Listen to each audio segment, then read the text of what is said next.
Christmas for millions of Canadians have been disrupted by a particularly nefarious Grinch-like figure in the form of the Canadian Postal Workers Union.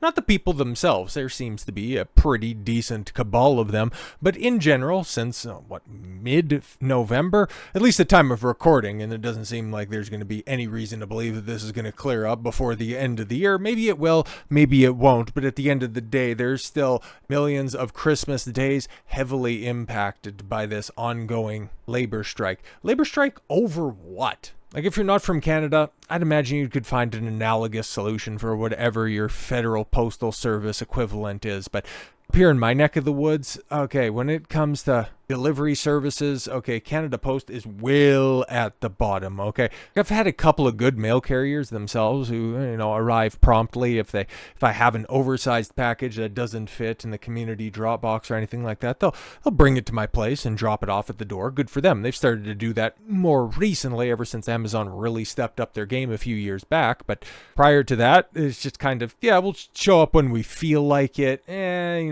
Normally you should have your mail by about noon, but if we want to show up around 3, 4, 5, don't get on my ass about it. We'll get there when we get there. So to hear them strike, okay, and to understand how much money they get per hour, especially at a starting wage, and knowing how little work they do, like, bro, you just drive around from mailbox to mailbox doing the most minimal work possible. All of your mail is already sorted for you. You just pick up your bins, you throw them in your vehicle, and then you just drive around to your different spots, and your day is done. You aren't down in the mail mines for 14 hours. You might drive around for a few hours. You get yearly increases, okay? The unions make sure that they get paid, and their workers also kind of benefit from that. But here's the stupid thing, right? Like, them going on strike right before Christmas. Well, yeah, there are some downstream effects of that, but then it's also highlighting, given the fact that, this thing has gone on, at least the time of recording, 6 weeks, and very little has actually changed, because most people, they're either still doing their Christmas shopping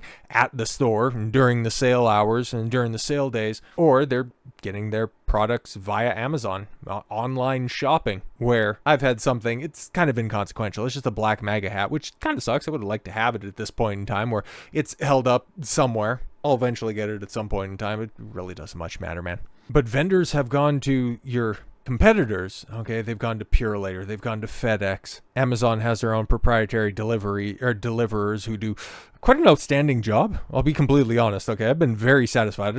I don't know what it's like in your municipality, but Dragonfly, Intelcom, like, they do a pretty damn good job. Okay, especially when it comes to either making sure that your package isn't out in the middle of your doorstep, for just porch pirates to come by on, but like, they tuck it behind. They make sure that if there's somebody at your house, they give you a fair shake at, picking up the package before they leave. But yeah, I've been overall fairly happy with the way that Amazon delivers. Purelator has always been good. FedEx has been fine. And when it comes to the general defense of Canada Post in today's day and age, they're so much cheaper. What about the good old days of going down and collecting stamps, or some superfluous argument like that? But when you take a look, okay, I would give you, okay, as somebody who likes to good bargain myself, I would just like to know, okay, what kind of value does Canada Post offer now? Because you take a look at what it costs to get something shipped through Canada Post or through Purelator or through any other third-party delivery system, and Canada Post, in some cases, is not the more economical solution. And that is something that is,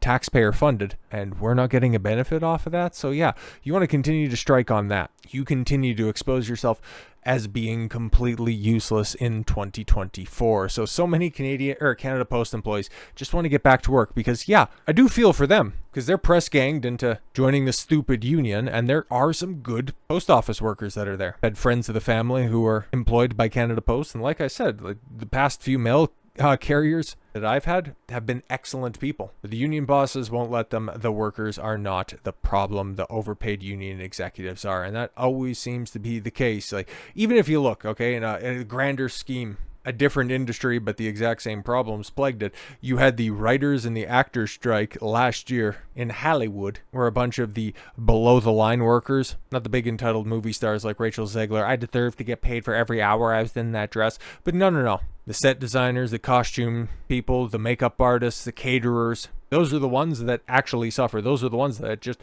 want to get to work. They want to do their job. They want to do what they're hired for, which is exactly what we're finding out right here. But who ends up prolonging these conversations, these negotiations? Yeah, it's the unions at the end of the day, because when it comes to the actual people that are on the ground, the people that are affected by this, the people that, have gone without a paycheck for 6 weeks in front of Christmas, like, what are we doing out here? Yeah, you get a little stipend from your union dues, but it's a fraction of what you could be making right now.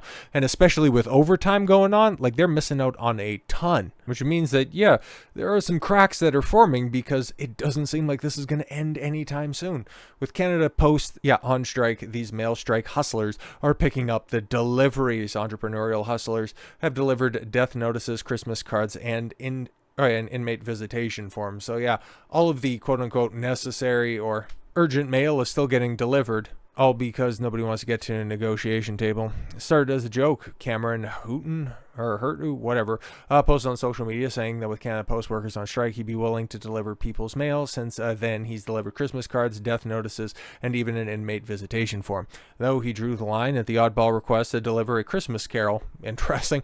I said, do you mean that kind of Christmas? Oh, like a Christmas gram, like Buddy the Elf shows up and starts singing Christmas carols. I mean, for a price, bro, it'd have a pretty good hustle on the way. Christmas carols aside, Hurto lives in Kingston, Ontario, has stumbled into a need. Negotiations between Canada Post and Canada Union of Postal Workers have brought mail delivery across the country to a halt during the busy holiday season. With no clear signs of when the strike will end, people are looking for alternative ways to get their mail and packages out. Hurto, whose day job is doing maintenance at a hotel, says that he was surprised by the number of people who responded to a social media post. When his friend suggested he post on Facebook Marketplace, he did that as well. So this is just the tale of one of many people that are out there, because there's some timely mail that still needs to be delivered by the goofy bastards over there at Canada Post. And especially at this time of year, and it's something that really pisses me off, okay? The fact that, the kids not getting a response from Santa, not being able to send their letters to the man up north. Like, I did it for a few years, right? Like, I love Christmas. You can kind of tell in the background. You can tell that it's the one time of the year where I want to do specific pointed content. It's my favorite day of the year. It far eclipses my birthday. Every other holiday that's out there, the day itself is going to be magical until the day I'm in the ground, and I will not let that spirit leave me. And the moment that you have just greedy fuckers, like, there's no other way to put this, okay? Get in the way of kids trying to send their letters to Santa. It really crosses a line. I despise it. But the fact that there is some good people that are out there just showing you that, the postal workers themselves aren't the problem in so much as it's the union not wanting to get down to business. Striking Canada Post workers continue annual Santa letter tradition, while also helping, the Toronto Food Bank, which I think in Grand Prairie, in my neck of the woods, the letters are getting sent and they're getting collected at the library, and you're getting a response that way, because there's no other way for kids to really engage with the season. Because I don't know where you guys are at, but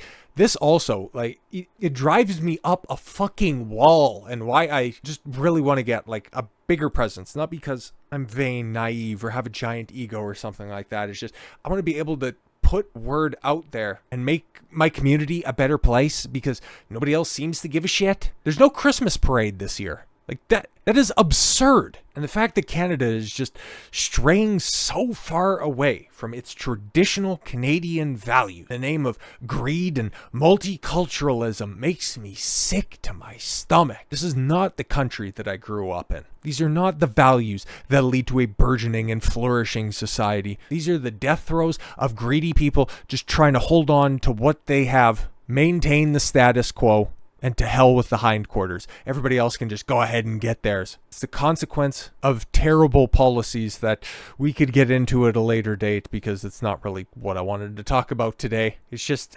celebrating the Christmas season where, I take a look at a bunch of other countries around the world that are starting to have a positive resurgence of traditional values. And I just look around at Canada and realize that, for as much as Pierre Polly Pocket wants to be held up as this sort of beacon of traditionalism, upholding conservative values, we've seen him. If you're a Canadian, you have seen him out there, and he is as fake as they come. I hope he is legitimately, in the years that he has seen Trudeau drain this drain this country of economic success and nationalistic pride. He has seen that just destroyed and eroded up close and personal. He's had a legitimate turn of heart and change in character.